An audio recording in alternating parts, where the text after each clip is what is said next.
Okay, let's dive in. Imagine this. The watch on your wrist, maybe this beautiful engineered thing. What if it wasn't just about time? What if it could actually, save your life? Right. Not just a luxury item, but a genuine lifeline. Exactly. So our mission today is to really unpack how a timepiece can become this absolutely vital survival tool. And we're focusing today on a specific one, the Breitling Emergency Watch. All the details we'll be exploring come from excerpts from Breitling Emergency II Life-Saving Chronometer. Yeah, and it's fascinating, isn't it, how they took something so, well, traditional, like a watch, and embedded such powerful tech inside. Powerful is the word. It really transforms it. It's less a timekeeper in some ways, Yeah. and more like this incredibly sophisticated beacon of last resort. And when we say life-saving, that's not just talk, is it? The Mhm. first version, the original Breitling Emergency from back in 95, Right. that actually saved lives. Oh, absolutely. Right. The proven track record. Which was, totally groundbreaking then. But just how revolutionary was a watch with a built-in microtransmitter on an error distress frequency? What was the alternative before that? Oh, well, that's a great question because it really was revolutionary. Before the emergency, if you wanted a personal beacon, it was usually a separate device, often bulky. Something else to carry, yeah. Exactly. Something you had to remember to pack, to keep charged, whatever. Yeah. Putting that capability right into a watch, that completely changed the game. For who, mainly? Pilots. Pilots, definitely. But also adventurers, professionals in remote areas, anyone really operating where things could go wrong far from help. Right. It meant this unprecedented level of personal safety was just there, Yeah. always, on your wrist. It really redefined what personal safety gear could even be. Okay, so the original is a game changer. But then they came out with the second generation, the Emergency II, in 2015. How did they up the ante, as the source puts it? What did they improve? Well, the big leap forward with the Emergency II was adding a dual-frequency personal locator beacon, a PLB. Okay, PLB. What does that mean in practice? It means it goes beyond just sending out a general distress signal like the first one. This PLB, it's designed to do two things. Send that critical alert and actively guide rescuers right to your exact spot. So guidance too, not just help, but help. I'm here. Precisely. It uses a network of satellites, Cosmos-Arsat satellites, and ground stations. So it moves from a general shout for help to providing, pinpoint coordinates. That sounds like a massive difference if you're waiting for rescue. Huge. It's about cutting down that search time, especially in what they call the golden hour, those critical first hours. It turns a potentially wide search area into a very specific target for rescue teams. That's the real shift. Okay, and how does it manage that, this tiny thing talking to satellites? Yeah, it's pretty amazing. The watch transmits a signal on two different frequencies. One signal goes up to the satellites, which can then calculate your position pretty accurately anywhere in the world, basically. And that data gets relayed down to ground stations, to the rescue coordination centers. They can then figure out who you are, where you are.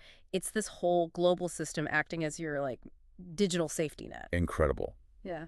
But with all that tech crammed in, it must be, noticeable on the wrist. What are the physical specs like? Oh, it's definitely noticeable. It's a serious piece of kit.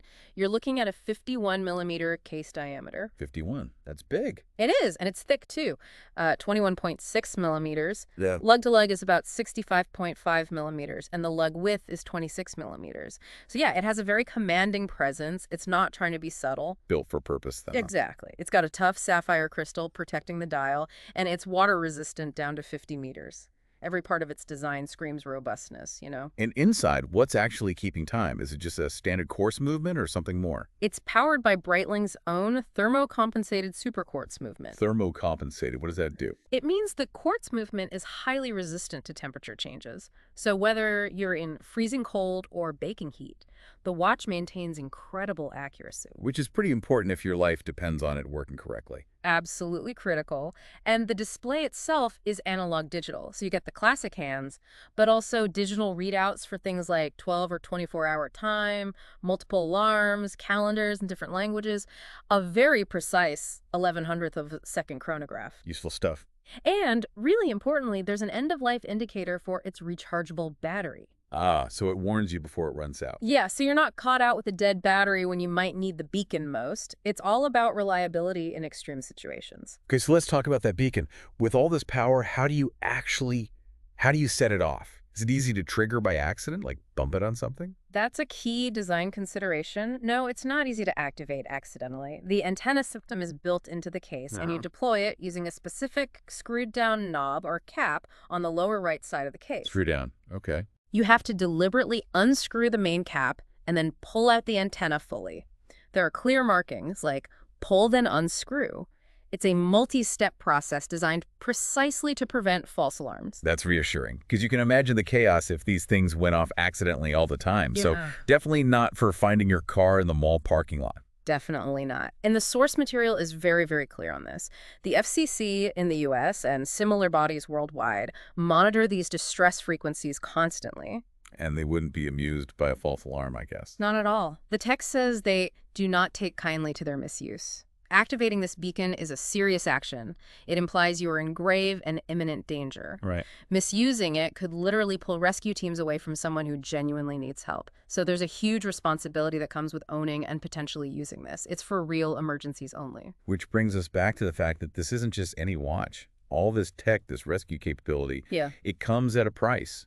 The Breitling Emergency II costs $15,725. Yeah, that price tag really underscores what it is. It's not just a watch that happens to have a beacon. It's a highly specialized piece of survival equipment. A serious tool for extreme situations. Exactly. So when you step back and look at the Breitling Emergency II, though, it's this really interesting duality, isn't it? It's a beautifully made, precise Swiss watch. Meticulous craftsmanship. But its core identity, maybe, isn't even timekeeping anymore. Yeah. Is it fundamentally a personal safety device that also tells time? It really is this beacon of last resort. It really is. And it makes you think, doesn't it? Beyond just the specific watch, what does a device like the Emergency II signal about where wearable tech might be headed? Yeah, like what's the future of personal safety when it's integrated right into things we wear every day? Right. And also, maybe how do we balance having access to such powerful life-saving technology with the very real human responsibility that comes along with it? Using it wisely. That's something to really consider.